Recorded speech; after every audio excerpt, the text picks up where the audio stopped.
Good afternoon.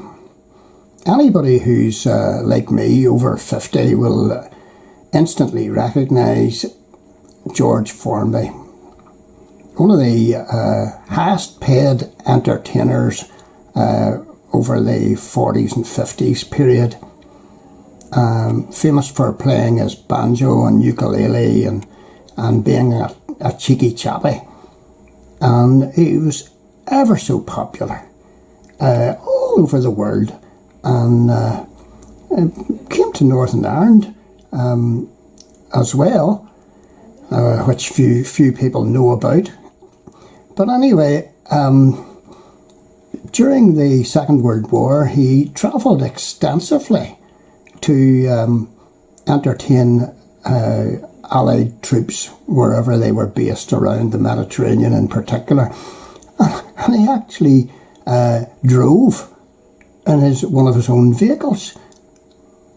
But did you know that on top of all this, George Formby had a vast collection of cars and motorbikes? And a lot of them were Rolls Royces and Bentleys and Jaguars. And he even had motorbikes. My friend Chris from Bempton Bridlngton has compiled a wee video, and he will tell you more about George Formby and his car collection. Hope you enjoy this. I certainly did. I love George Formby. When I'm cleaning windows, it's just a classic. What a guy.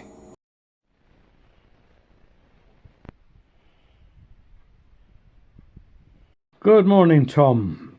I suppose you'll be wondering why we've started this little video with a picture of George Formby. I don't know whether he was ever really popular over in Northern Ireland, but he did have an amazing career as an actor, singer, musician, etc.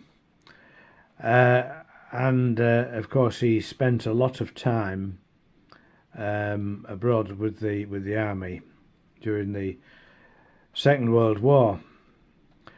But I'm doing this little article on him. It's one I did a while ago, again in one of the little benchmark books, because he was a prolific collector of motor vehicles. The amount of vehicles he had was staggering, really. And so I thought I would just do this little article about him and his vehicles and his motorbikes.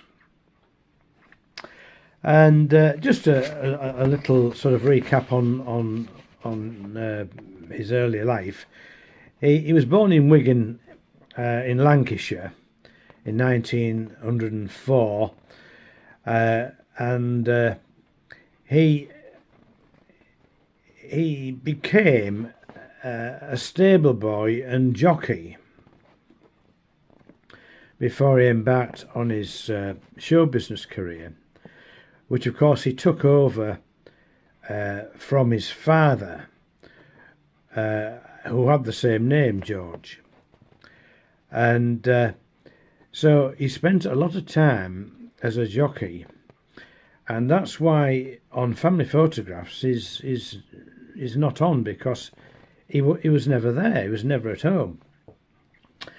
And he did spend quite a time in Ireland, and he went to Ireland in 1915 when the English racing circuit closed because of the First World War.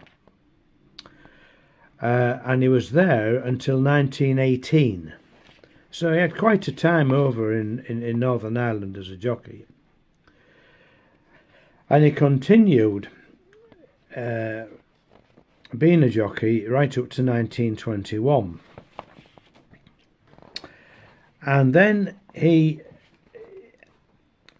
took over his father's performance, in effect, after his father had died. And he started learning the ukulele and the banjo, and he also ended up getting married in 1923. And he married a dancer called Beryl Ingham, who was a fellow performer, and she became his manager eventually. But he had an unbelievable career, and he was one of probably the highest paid entertainer of his day at that time. And he went to work. Sorry, he didn't go to work. He joined ENSA, which of course entertaining the troops all over the place, during the war. But he couldn't stop buying cars. I think this was one of the problems he had in his marriage. He just couldn't stop buying cars, and he amassed. I just made a few notes this morning. I couldn't quite believe it. He actually, in his lifetime, he'd owned 131 cars. 26 of those were different Rolls Royces and Bentleys. And he also owned numerous motorbikes. So I'm going to show you now some pictures of just a few of his, 2 or 3 of his cars. I haven't got any of his motorbikes. You will be able to find them online, but apparently he owned 5 of those, one of which was a Norton, which was his favourite bike. And then I don't know whether I've got these names right.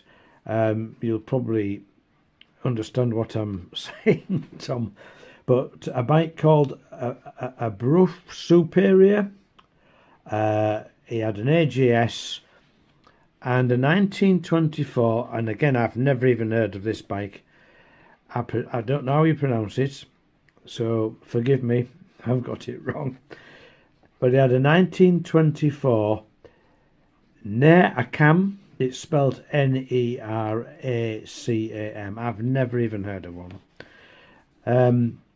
So we'll have a look at some of his pictures and a few more comments. Well, this is the little bookmark, benchmark book, Tom, that I put the article in originally. The car here on the left-hand page was one of his really favourites. This 1950 Silver Wraith, beautiful car, and it, as it says in the writing, it was a show car at the 1950s Earl's Court Motor Show. This is just one of them.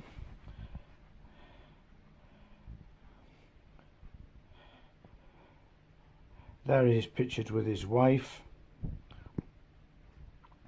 and then down here he's got his Rolls Royce Silver Cloud and his Jaguar. He was also quite a fan of Jaguars. He had a Mark I Jaguar. I'm not sure what model that one is there.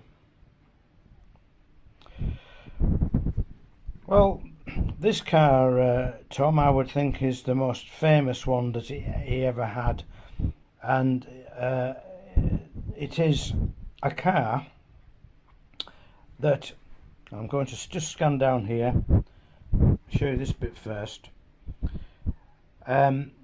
This car was driven all over the place in Europe by Formby, and its creator was actually Sir Malcolm Campbell of Bluebird fame. And this is where he used to take it.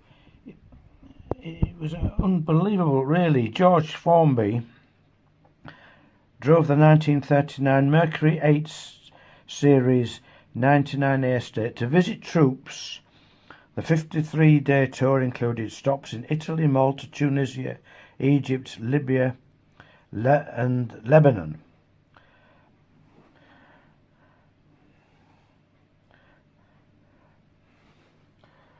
So it's quite amazing.